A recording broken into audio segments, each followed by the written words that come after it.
Welcome back, everyone, to it's February 22nd. We are approaching midterms now. We actually are this time. Last time I made that announcement, I was so wrong. The agenda for today, we are covering quick announcements. I'll take attendance. We will be covering some cyber in the news. And then today we are going to be doing password cracking. So much fun. So announcements, we have a lot of CTFs coming up. We are now fully registered for all of these CTFs. We have Pico CTF. It is a week long in the very beginning of March. Then there's Cyber Apocalypse. That is being put on by Hack the Box. Jersey CTF, we were invited to that again. Those will be teams of 5. That is New Jersey Institute of Technology. That is just a weekend long. So probably in the next week or so, we will start to make teams like we did for Spooky. This is the same people that put on Spooky last semester. And then B-Sides Nashville, that is one day. It's May 11th. It's free. B-Sides is putting it on. They are a cybersecurity organization. They sponsored Freaknik for those that went. I talked to Corey last night. The teams are unlimited. So I would love to build a team and go in Nashville. That is in person at a convention. It would be super awesome. I will still be here. So that's it for all the CTFs. Ryan will be posting more information in our Discord to start getting teams for all of those. Pico and Cyber Apocalypse are unlimited as well. So the only one that we will actually have to make teams for is Jersey. And then Raspberry Pi Day. We've got two kind of things. I made the announcement that we are choosing April 4th as a Thursday, and some people kind of made note that Thursdays do not really work. What about Tuesdays? And this is where I need your guys' feedback. What does your guys' days look like on Tuesdays? If we did it for, 2 hours on a Tuesday, would that work for you? It would be in the afternoon. It would be an allotted time. So that way we don't have to worry about it bleeding into forensics, because a lot of people are in forensics after this. And it's far out enough that we can move it. If not, we can keep it on the 4th. We can keep it on that Thursday and we'll make it work. But I need feedback from you guys. If we move it to Tuesday, would that not work? Would that work? Can I get feedback? Good either way. Good either way? Either way? What about you? Thursdays? No, it doesn't matter. This is what feedback is for. Morgan, you can't do Tuesdays, right? Got it. What about you two? No Tuesdays. Keep it on Thursday? You both shrug. You guys do the same thing. Okay, cool. Good to know. So maybe plan on it still being April 4th. We'll start cranking out more details and ironing it out. Second thing, we need to figure out how we're going to get supplies. Ryan, Jacob, and I have been cranking numbers all week. The price is sitting at about $40 a person. So there's 2 ways to go about this. I can either send you guys the list of things to buy and have you guys order it on your own and bring it for April 4th, because you guys will have plenty of time to order that. It's just $40. Or I can order it for us and I will invoice each person that is interested in going, and I will order everything. Maybe cheaper for the bill. I don't really know. I mean, it would be easier because you would just be paying for it and all the supplies would be there on that day. So I would have each package of goods, because it's a multiple of things. It's a Pi Zero, it's a display screen, it's the power cable for it, it's all that stuff. Any other companies think they'll get us school discount? So I'm in the works with getting a ton of Pi Zeros donated to us, and we'd get to keep those. And then for if I order it through the official Pi shops, I might be able to, because it is for school purposes. I haven't been able, I need to kind of figure out how the ordering is going to go, because if it is one bulk order, that would be a lot easier, especially if I do it through the school. But if you guys want to no, I want to order it on my own, I want to get nicer pieces, I want to get all that stuff, then I'm not going to do that if I'm only ordering 3 or 4. Does that make sense?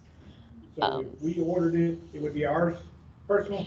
Whether or not I buy it or you guys buy it, you're taking it home. Oh. That's why we're not really gonna, if the school is to sponsor it, they would like to keep it, which is fair. They're paying for it. Absolutely.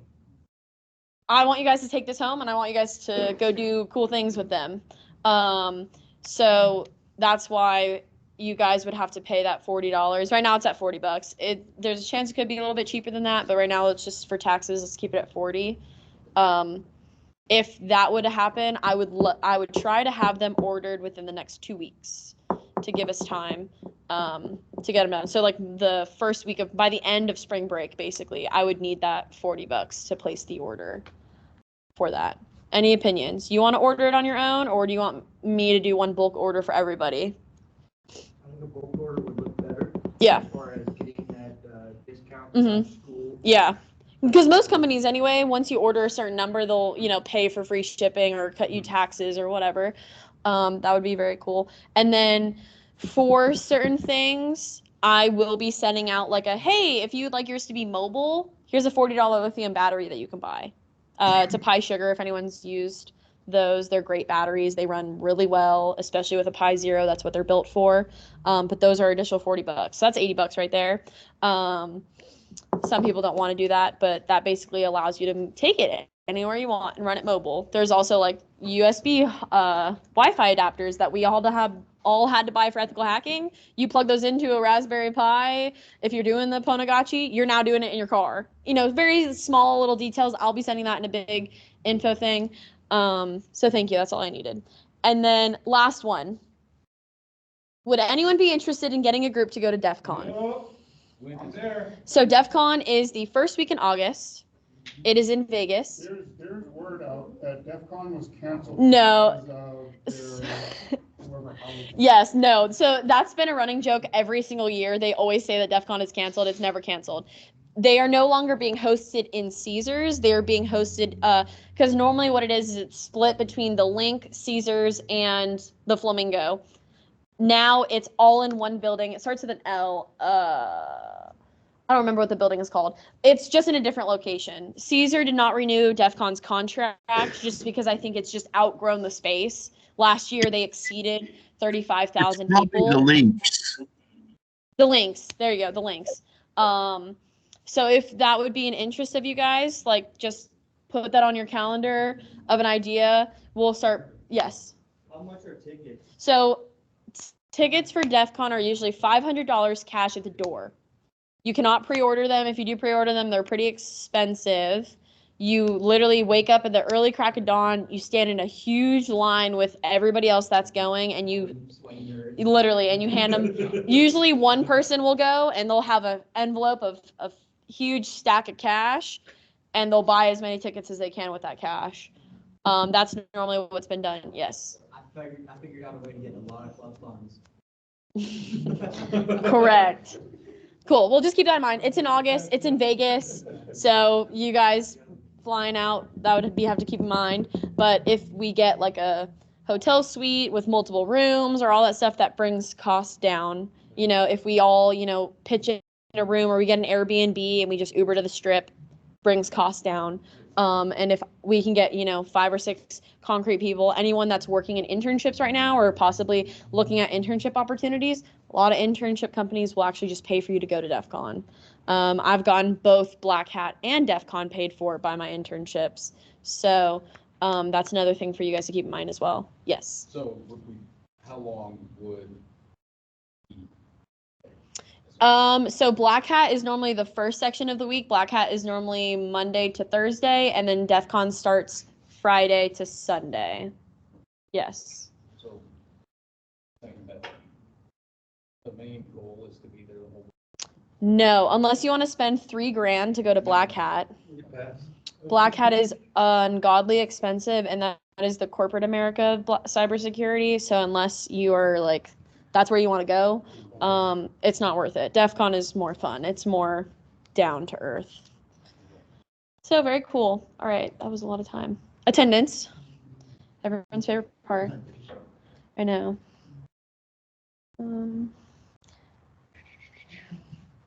Oh, and then I also.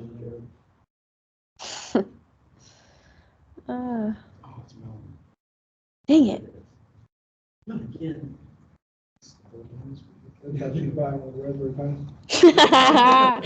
I got all your credit card numbers. Here is the attendance link for all of my virtual people. You got mail. You complaining about? Can see what that is? Oh, I trust you. Cool. Did everyone get it in here? I'm gonna take that as a yes.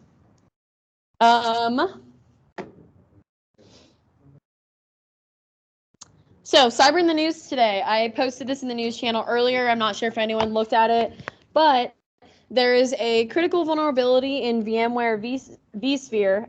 It's a plugin that is now allowing session hijacking within VMware. So admins are urged to remove vSphere's vulnerability enhanced authentication plugin, which was discontinued 3 years ago. Keep that in mind. But people still have that installed. VMware is urging network admins to remove an out-of-date plugin for vSphere, which has 2 flaws. One of them is critical that can allow attackers with access to a Windows client system to hijack cloud computing sessions. VMware this week released a security advisory addressing the flaws. There's 2 CVEs that have come out of this. 2024-22245, which has a severity rating of 9.6, and then CVE 2024 22250, which has a 7.8 rating. It's known as the EAP plugin, makes it easy to sign into their management interfaces and take over the remote control session. This is an arbitrary authentication relay vulnerability, while 250 is a session hijack flaw, according to VMware. Threat actors can exploit these CVEs, and the company has credited pen testing partners for discovering these vulnerabilities and responsibly disclosing them, which, according to a blog post published today by Pentest, was done on October 17th, which is interesting because that's a long time ago. However, VMware did not offer an explanation for why it took several months to release this vulnerability. Yes. VMware was You're right. You're right. So how this flaw works. EAP creates a seamless login experience for the web console in vSphere, VMware's virtualization platform that creates aggregated cloud computing infrastructure composed of CPU, storage, and networking resources out of data center environments. Digging further into the flaw, this is a malicious website. It allows a malicious website to trigger the same authentication flow that typical vCenter login page uses, according to Pentest blog posts. In this scenario, EAP will notify the end user that a website is trying to communicate with the plugin, which the user must accept. Then they are susceptible to attack. Meanwhile, this is also related to weak permissions set on VMware EAP log files stored within their program data folder. Because the log file is configured to allow any local user to read it, an attacker can set up automated scripts to read from the log file and listen for new session IDs, according to Pentest. Once a new session ID is logged, an attacker can request arbitrary service tickets on behalf of users within other sessions and then access other services configured within the Active Directory network as the hijacked user from the other session. Unlike the first CVE, the second one does not require interaction with a suspicious website. This attacker simply waits for the authentication to occur from a legitimate login page, and then they log into that user session. So VMware has not patched it. They have just advised everyone to remove it. Which is interesting. So far, there's no evidence that the flaws have been exploited by threat actors thus far. However, historically, threat actors pounce on VMware flaws because of the opportunity they present to compromise a cloud environment and thus provide access to a lot of enterprise resources and data. For instance, despite being patched, attackers pummeled a previously disclosed VMware ESXi hypervisor flaw that was exploitable for in many ways for years. Thus, mitigating risks by removing EAP as soon as possible is crucial. VMware publicly came out and said. Pentest deemed to move to forego patching unfortunate, as the vSphere 7 product line that uses this plugin remains supported until April 2025. In some good news for VMware customers, systems using vSphere will not have EAP installed by default. So you would have to install it yourself, or the admin would have to pre-install that for you. VMware has instructed clients using EAP to remove both entities that comprise the plugin service. And if that's not possible, admins can also just disable the Windows service in VMware. VMware presents 3 options for removing each of these components from either the control panel or the installer by using PowerShell according to its instructions. The company also presented safer alternatives to using EAP, including VMware vSphere 8 authentication methods, such as Active Directory over LDAPS, Microsoft Active Directory Federation Services, Okta, and Microsoft Enter ID, which Okta has been a problem this year, or last year even in itself.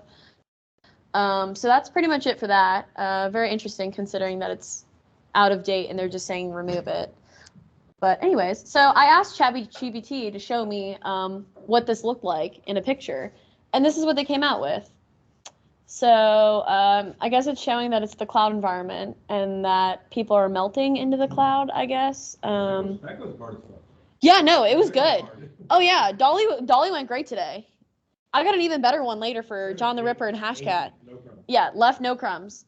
You can see alert in the top right corner, all the CVEs that it's trying to show on the left. Yeah, she did great. He did great. I don't know if it's a boy. I don't know, it's weird. Anyways, so that's the news. Moving on to password cracking. Yay, so much fun, so interesting. What is it? Password cracking is the process of using an application program to identify an unknown or forgotten password to a computer or network resource. It can also be used to help identify threat actors or be used by threat actors to obtain unauthorized access to resources. With the information malicious actors gain using password cracking, they can undertake a range of criminal activities. These include stealing banking credentials and/or using the information for identity theft and fraud. Password cracker recovers passwords using various techniques. The process can involve comparing a list of words to guess passwords or the use of an algorithm to repeatedly guess the password. Moving on. So there are quite a few common password cracking techniques. Biggest one in the pond, phishing. We've covered that a lot this year. It's luring, users to click an email. They scrape their credentials. They can do that in numerous amount of ways. Here's a very good example of that. So there are 3 really big types of phishing. Spear phishing targets a particular individual and tries to gather as much personal information as possible before the attack happens. Then whaling targets senior executives and uses company-specific content, which can be a customer complaint or a letter from a shareholder. Lastly, voice phishing involves a fake message from a bank or some other institution asking a user to call the helpline and enter his account data. So yesterday, we were actually talking about DEF CON, and they have a huge social engineering village. And there is a huge, very well-known, is it a challenge? No, a competition called the phone booth. They lock these people in a soundproof phone booth, and it's a team of 2, and they are given a list of questions and information that they are required to get from general big name companies. The winners of 2022 called Domino's, and they were able to get the username and password of, I think, 5 different managers at Domino's.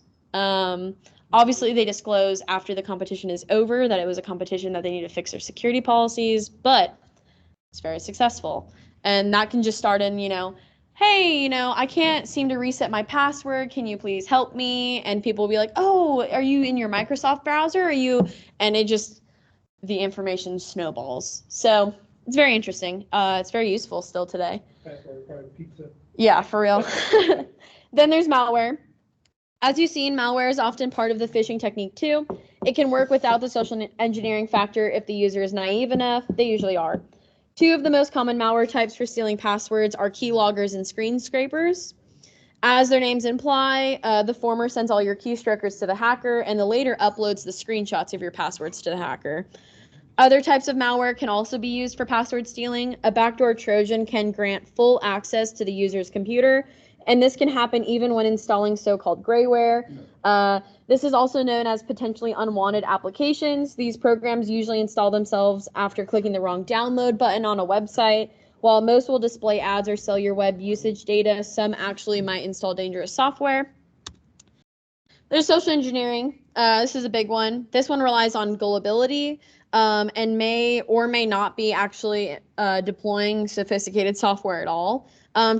Technology has revolutionized itself within social engineering. In 2019, hackers used AI and voice technology to impersonate a business owner and fooled a CEO to transfer $243,000 to this hacker. And this attack demonstrated that faking a voice is no longer the future and that video imitation will become a commonplace sooner than you think. Social engineering is actually on the rise right now, especially with voice AI. I don't know if anyone has seen the trend, but there's been, unfortunately, a lot of phone calls where AI or hackers are trying to use children's voices and call their parents and try to make their parents assume that their kids have been kidnapped. And it sounds very believable. It's been in the news recently a lot, and it's just AI. They get one voice clip of a child and it can go a long way, and it's very scary. So that's social engineering part of password cracking. There's the very old but very classic attempt of or attack of brute forcing. Many threat actors use automated scripts to try out possible passwords until the correct ones work. Brute force attacks can be very time consuming because they take a systematic approach to trying all possible permutations of characters in a sequence. The longer the password, the longer it takes. We saw that last 2 weeks ago when we did Burp Suite. Brute force attacks are most successful when users have common or weak passwords, which can be guessed by tools in a matter of seconds. Cracking a strong password might take a few hours or even days. Does anyone, I think there was a staff here that locked out their computer and Alarde tried cracking it and it was going to take a very long amount of time. So, but that's keys and all that good stuff anyways. Admins can do a lot to protect themselves against brute force attacks, limiting a number of times passwords can be tried, blocking IP addresses, locking accounts, multi-factor authentication is a huge one. So dictionary attacks. I'm not sure if anyone has really familiarized themselves with this. This attack is very similar to brute force attacks, but they're less about quantity and more about quality. So instead of trying every possible combination, they will start with an assumption that users are likely to follow certain patterns when they create a password. So they will hone in on most likely words than just trying everything. Some users pick easy to remember passwords like password, 123 ABC. Others follow predictable patterns that vary by region. So users might pick words related to their favorite sports teams, landmarks, city names, and so on. So here's a very good I went too far. A very good example of this. They will then likely augment likely passwords with numbers, letters, and characters for longer passwords. While these lists aren't as long as those used in brute force attacks, they can be quite large. So attackers use automated scripts to try each password on a username until they're locked out. So here's the user data. They will generate a few passwords that they believe could be possible, and then they will try those passwords on whatever user login interface that they're trying to do it on. Lastly, next, there is credential stuffing. Bad actors take advantage of the tendency for users to reuse the same usernames and passwords on multiple accounts. As more credentials are exposed through data breaches, the opportunity for these types of attacks is constantly growing. So here's how it works. Pairs of compromised usernames and passwords are added to a botnet that automates the process of trying those credentials on multiple sites at the same time. The purpose of these attacks is to identify account combinations that do work and can be used across multiple sites. These attacks have a relatively low success rate, but the impact of a large-scale botnet attack is often anything but small. Then there are hybrid attacks. When users change their passwords, they'll often add a few extra numbers, letters, or characters at the end. Hybrid attacks take advantage of this tendency. Often hybrid attacks are a mix of dictionary attacks and brute force. In this case, a bad actor may even get a user's compromised password from a different website. The user then learns it has been compromised and changes it. The attacker will now try out variations of the old password using a brute force method that automates the addition of numbers, letters, and more. This method is very time consuming, but it is faster than a brute force attack. Then there's a rainbow table attack.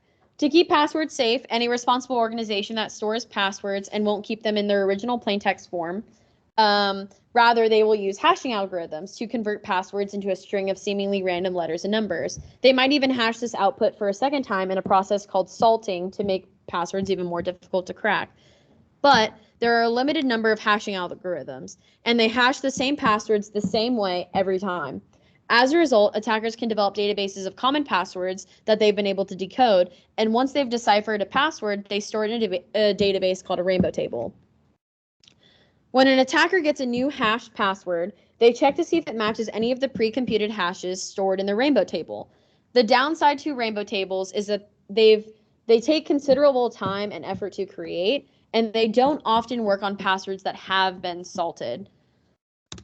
Lastly, spidering.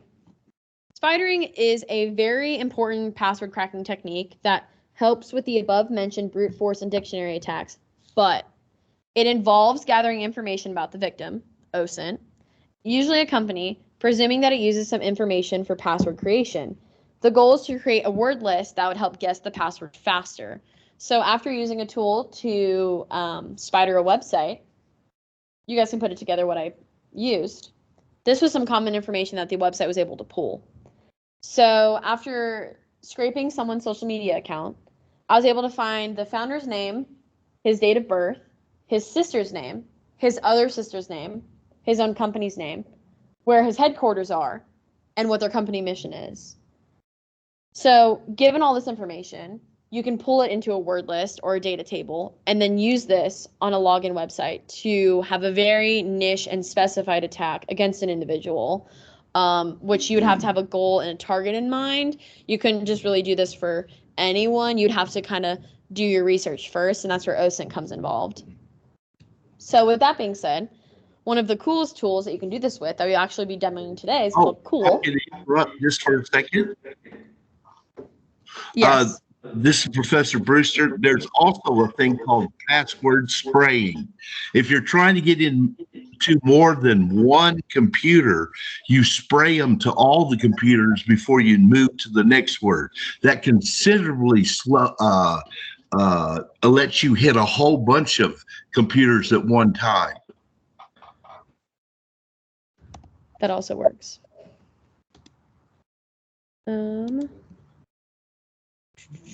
Cool.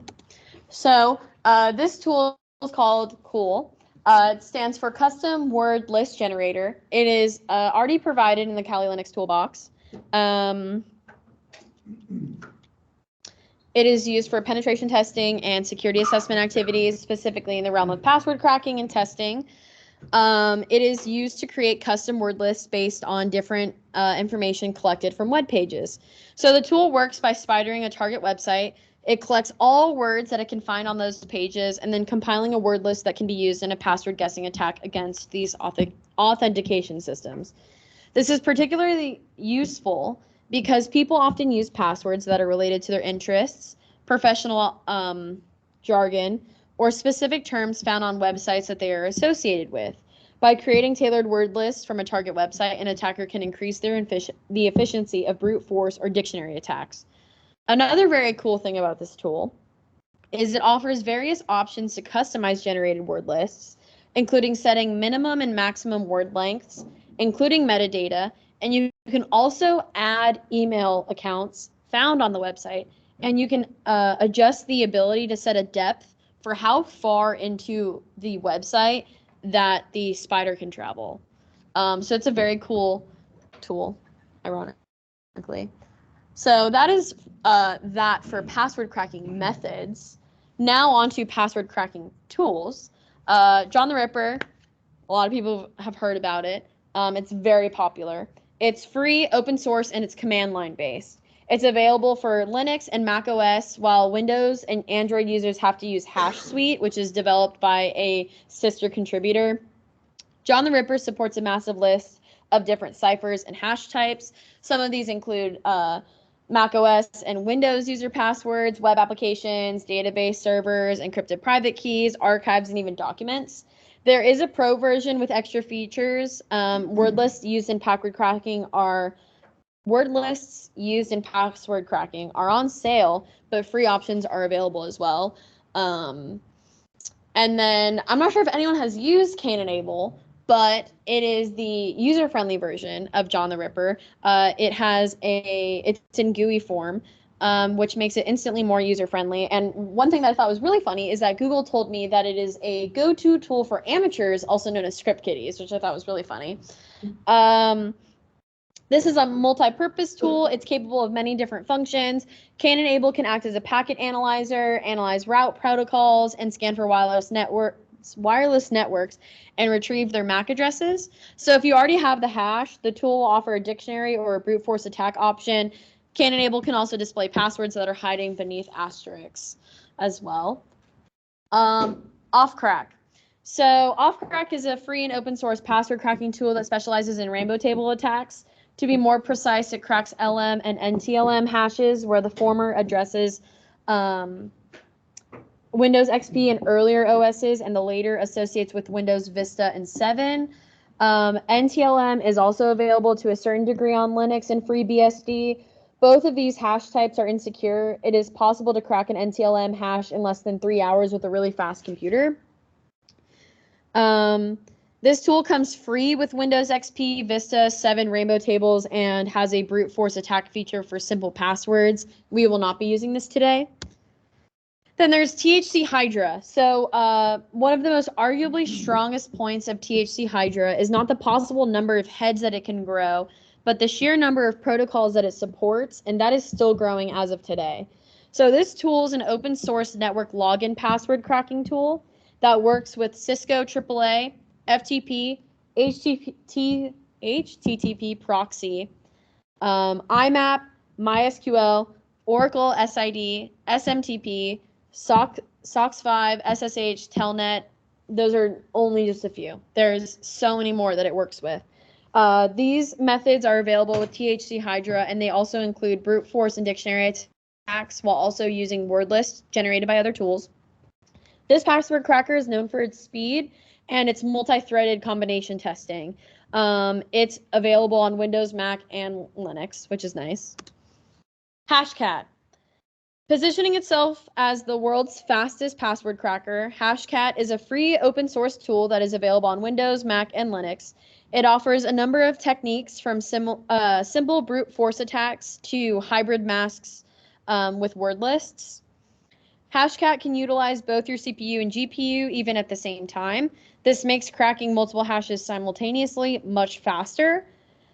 But what makes this tool truly universal is the number of supported hash types.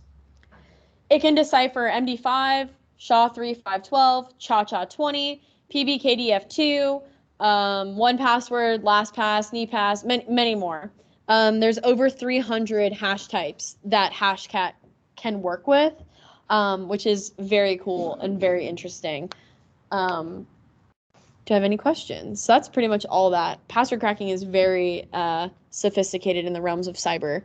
If not, we have a very fun demo today with Hashcat and John the Ripper. Oh, wait, here's a picture. I asked Dolly to show me in a fight what Hashcat versus John the Ripper would look like in an ethical hacking demonstration today. Isn't it pretty fire? That goes hard. Yeah, 2 for 2 today. I was like, wow, this is really good. And then I asked it to add like the spider into it, and then all the pictures went like really bad. So I was like, okay, never mind. It was making the spider look way too. It was like either Spider-Man or like super scary spider, and I was like, okay, never mind, never mind. So yeah, I don't know why it has Hashcat verse and then nothing. I think John the Ripper was supposed to be there. I don't really ask questions. So there's that. At least the spelling's right. No, for real. So every single time I generated this message, it could spell Hashcat correctly, but it could not John the Ripper. I don't know why.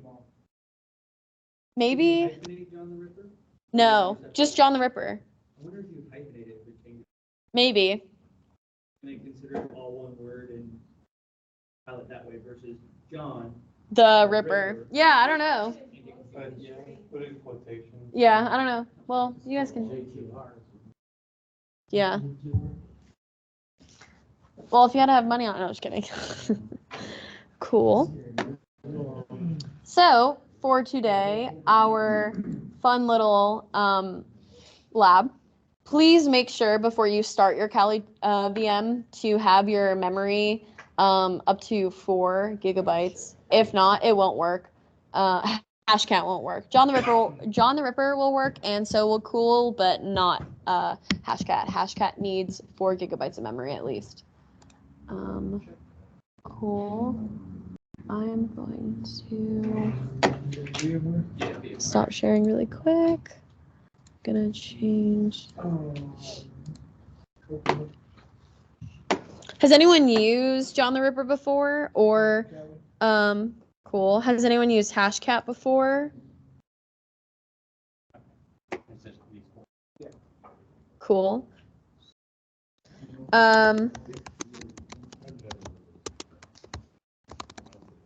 Oop. I'm much like that. So you're gonna log into your Kali Linux. My people on Zoom should be able to, or not Zoom, Teams should be able to see. Is everyone good? Following along? That is following along. So you will need a terminal. I will zoom this in. Can everyone see that? Cool.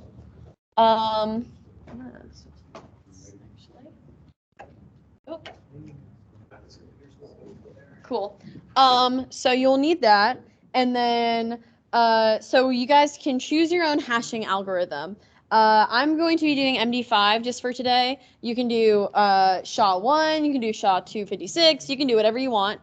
And then, so you're gonna open up a terminal, and in that terminal, you'd like to do echo. You can see I practiced earlier. So in quotes, whatever password you would like to hash, put that here. It can be as long as you want. It can be as short as you want. You're going to see how quickly John the Ripper can crack your guys' password. Do not, actually no one is seeing each other's passwords, so I guess you can actually put your own password, but I will not for the sake of this. I will do something different.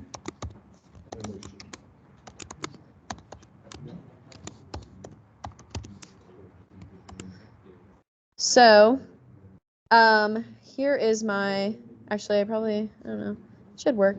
So, if you do a pipe, and then whatever you would like to do for your hashing method. So if you're doing MD5, it would be MD5 sum. If you are doing SHA-1, it would be SHA-1 sum. Oops, you have to, cannot use exclamation point. My bad. So here's my password. If it's 256, it'd be 256 sum. I'm going to do MD5 for today. Okay. And then if you click enter, you will get your hashed value. So the -n is used with the echo command to prevent a new line character from being added to the end of this output. If there's a new line, it won't work in John the Ripper or Hashcat. It won't read it. And something that's super interesting is there's a dash as well. So you'll have to go to your file system. So if you just do ls, make sure that you're, or it's not there yet. I haven't created the file yet. So now we're going to create a file. My fault. So you're going to do the same commands, and then you're going to do the arrow and name it whatever you want. Yeah, I try to do my own. It's giving me a D quote. So if you want to write it to a text file, which is how John the Ripper and Hashcat will work, do an arrow to hash.text, or you can name it whatever you want. For me, I'm going to just do hash.text. And now if you cat hash.text, there's my hash value. It's an MD5. So if I want to open this because the dash is there and I need to get rid of it. So I'm going to delete it, and then I'm going to click save. So now that shouldn't be there. So if I do that again, nope, that's not what I wanted. the dash is gone. So now it'll work in John the Ripper. So the pipe, for those who don't know how that works, it is a command that allows a character to pass one command to the next command in one line. So it's actually running two commands at once. And that's why you need a pipe, because it basically transfers one command to another. So now to use John the Ripper, for those that have never used John the Ripper before, you can do John-H, and it'll show you all of the syntax on different things that you can add to your command, different things to make it run faster, different rules if you're really looking for something specific, or if you already have a word list that you know is going to almost be a guaranteed target. You can totally manipulate this to make it really easy and very fast. For today, it's pretty simple. I'm just showing you guys how to hash your passwords, and then I'm going to show you how easy it is to crack them. So you're going to want to do John -- format equals raw dash whatever your hash type was. So mine was MD5, and then hash.text, and then click enter. So now it's going. It's working on cracking the password. For those who don't know, if you guys want to know more about the command, the -- format is an option that tells John the Ripper you're going to specify the hash format that it needs to use.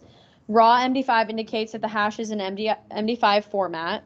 The hash text is a file containing the hash that I wanted it to crack. So it's fairly simple. And one thing I learned earlier, I hope it's still in my history. I totally forgot to write it down. Was the input the hash it just after the pipe MD5 sum? Yes, Is there? Okay, I just don't have it on my. it should. Is it not lighting up as a color?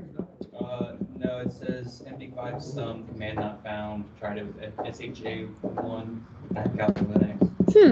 Try MD SH or not MD. Sorry, SHA1 sum. Try it. I'll just put that in. Mm-hmm. Lowercase, Oh, it's lowercase, it's not cap. lowercase MD5. Nope. Okay. Okay, I was putting caps in. So it's working right now.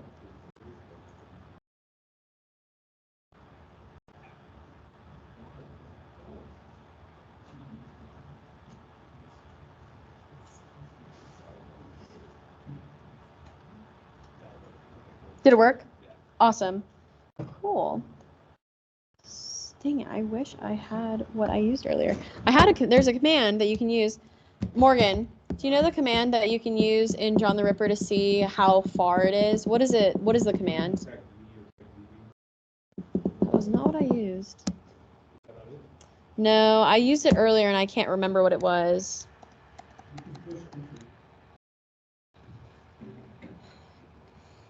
No, that's not what I'm looking for.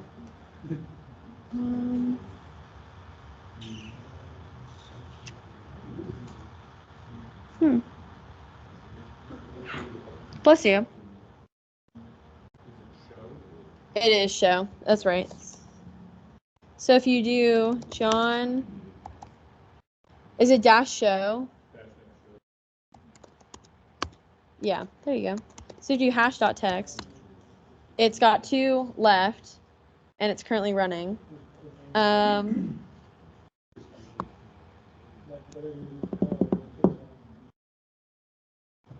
It's taking forever. What was it, the first? Is it MD5? What were you looking for? Make a text file. No, so you can simply just do the arrow right here in this command and then the .text after doing the pipe, and it'll create it for you because that arrow shows you're writing to it. So if it already exists, it'll just write over it, and then if it doesn't exist, it'll create it and then write to it. Or you could do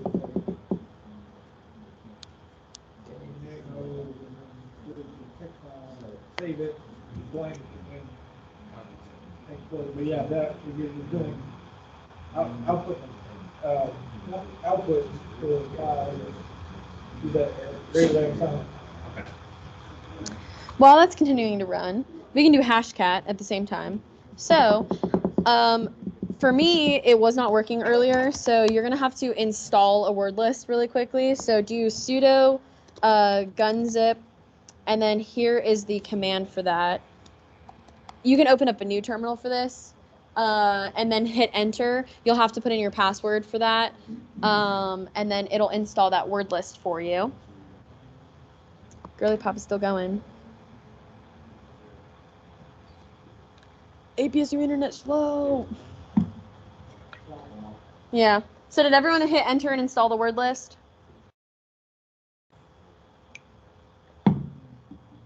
This is a, does anyone know what Rocky text is? What is it? It's a word list. It's the largest word list from an actual breach, like. The social media. Password. Cool. Did everyone get that? Yet? So word list is what you would use in a rainbow table, on a brute force attack. You would use this word list to spray. Word lists are very helpful, and what that other tool that I was showing earlier called Cool does is it'll generate a very specified word list. I'll show that after this. And then hit enter. Mine's already installed, so it's not going to do anything.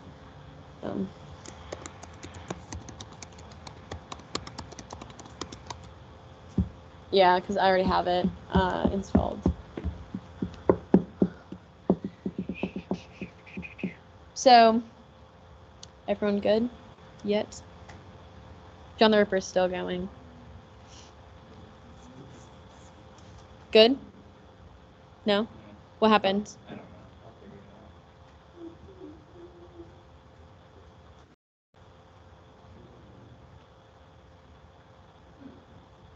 out. Interesting. How about if you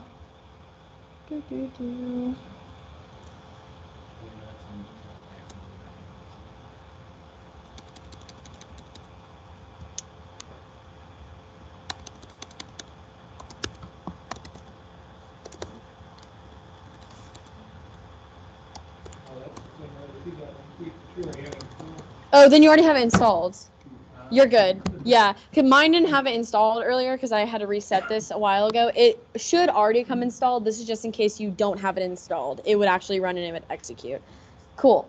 So now we're gonna create a smaller version of this word list just because we don't need as big of a word list to crack our passwords. Our passwords are not as complicated as what Hashcat, John the Ripper, and stuff would be using.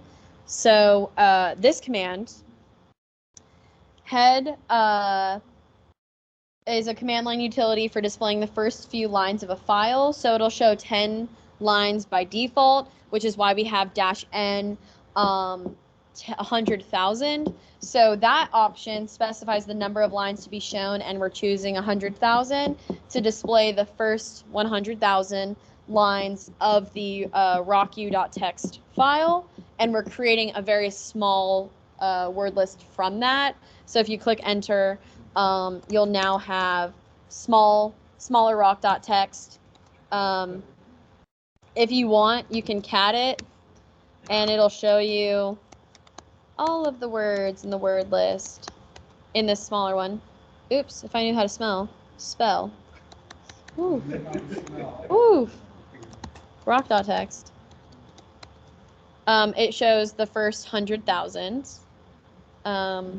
That's now in our new little mini word list. So if we do hashcat -m0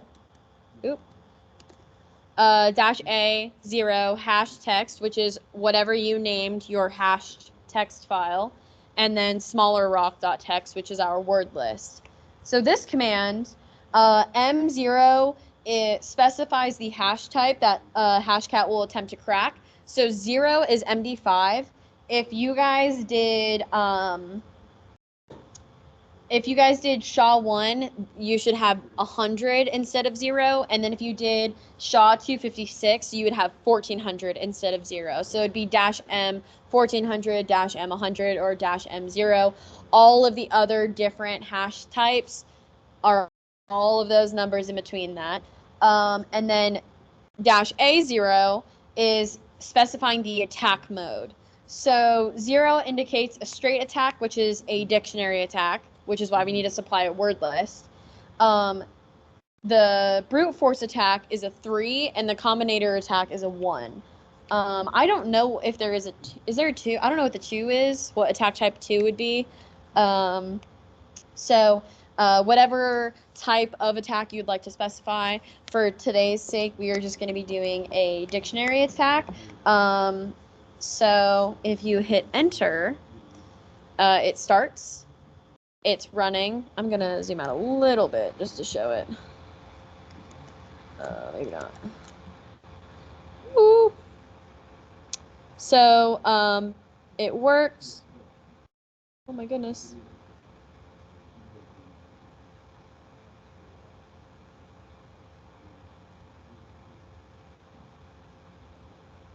Super interesting. Maybe it didn't crack it.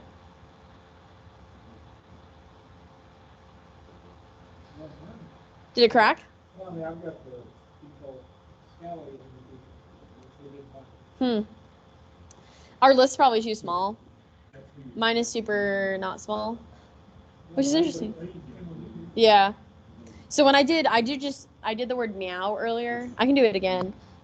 It worked. So I can, it's cast. So if I do it with a smaller one,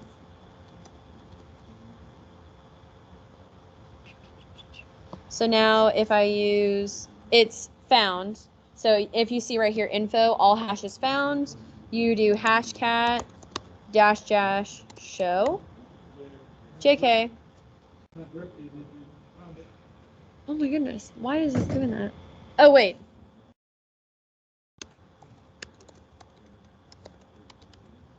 There you go. So if you go back to that original command and you do, what'd you do? Oh, yeah, if you do the original command after it is done, and then you add -- show to the end, it'll not only show you the hashed value, but it'll show you what your password was, if it cracked it.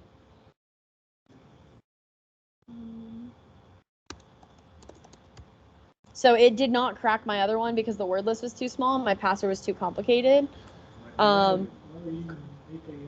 So that was a different text file that I had made earlier when I was testing it, and I made a very simple password that was just meow meow.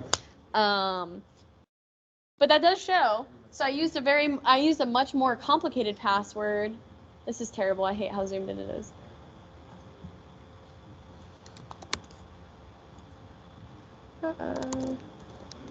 So this was, oh, it's hash now. That's funny. Whatever I made it before. What was it? Oh, it's not saying. But anyways, so as you can see, it found it. It cracked my password. You can do it again, and you can try it again. Let's see if John the Ripper. My John the Ripper is still going. That's so interesting.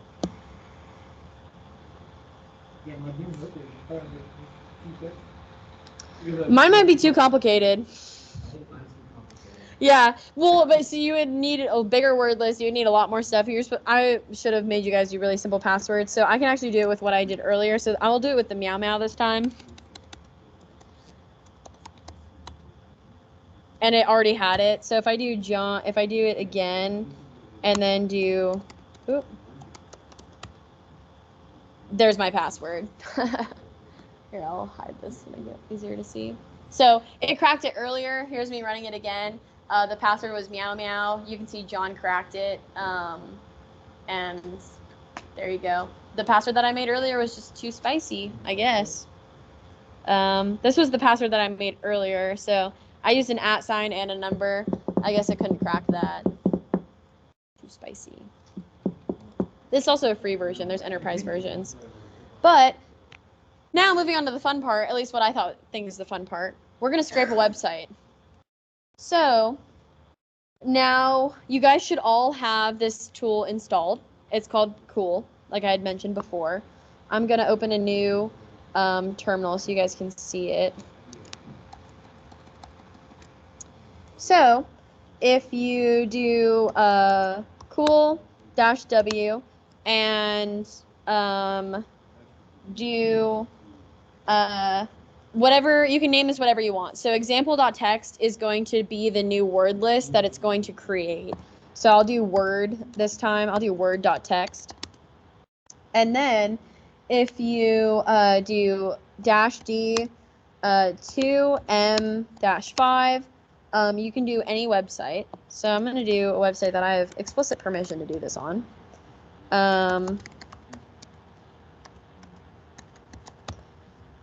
And you hit, so I will explain this command before I hit enter. So -w is writing. So what it's going to do is, as this command and this tool is scraping for all of the words to create a word list, it is writing to word.txt. The -d for cool is the depth that the spider will crawl. So how far into a website it'll go. I would recommend for like OSINT not getting banned on a website purpose, because this is an active tool, max 2.3. Don't go farther than that. That basically means if you load a web page, it'll click once and that's as far as it'll go, or it'll click twice and that's as far as it'll go. If you go like 10, you're going to scrape the entire website and that will raise flags. This is an active tool. And then the M specifies minimum word length. So I want words that are bigger than 5 letters long, especially for more crazier passwords, more complex passwords. You can set it to 10, you can set it to 15, especially if you already know this website has like a minimum password length of 8, you can set it to 8. So then when you click enter, it is, oop, what did I do? What did I do wrong? Oh, it is -5. Haha.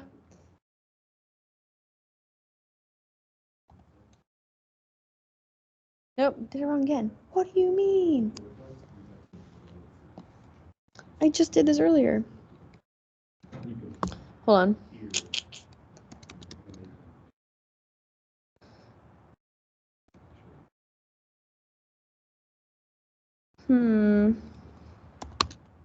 Worked earlier. Maybe I'll do example.txt again.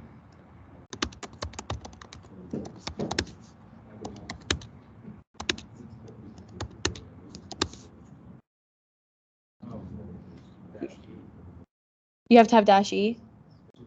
That's what I have. So -e is cool because it adds emails. Yeah, I don't know why it didn't work. So if you add -e, it just worked. I don't know why. You have the dash on the 5 instead of the M. Oh, yeah. You're right. Yeah, you're right. Haha. Okay, anyways, so -e is cool because it'll scrape emails. So if there's any emails found on this website, which we're about to see, I'm going to zoom out. Oh, I guess not. Now if you cat example.txt or whatever you named your word list, here are all of these different words that it picked off of this website. And this is a good targeted word list that you would now take to Hashcat or John the Ripper to use against a website to try and crack passwords.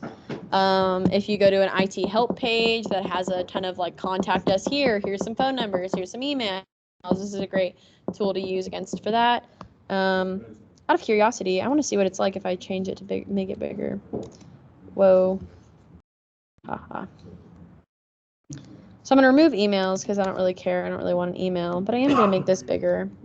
I want to do 8 letters. And I'm going to change this to x.txt. It does take a little while to generate, but now it's done. So now if I cat x.txt, now we have bigger words. So it's very specified. So yeah, that's it for today. Does anyone have any questions? Does anyone need any help? Cool. Next week, we'll have a guest speaker. He'll be here in person. He is a CIO of IBM. He's very cool. He's very nice. He's a very prominent person at NashTech. So thank you so much, everyone, for coming. I appreciate it. I hope there's no questions. JC, this is Allison. Could you please resend me the link for the attendance? Yes, I can. Yes. Thank you. You're welcome. I'll get that right now.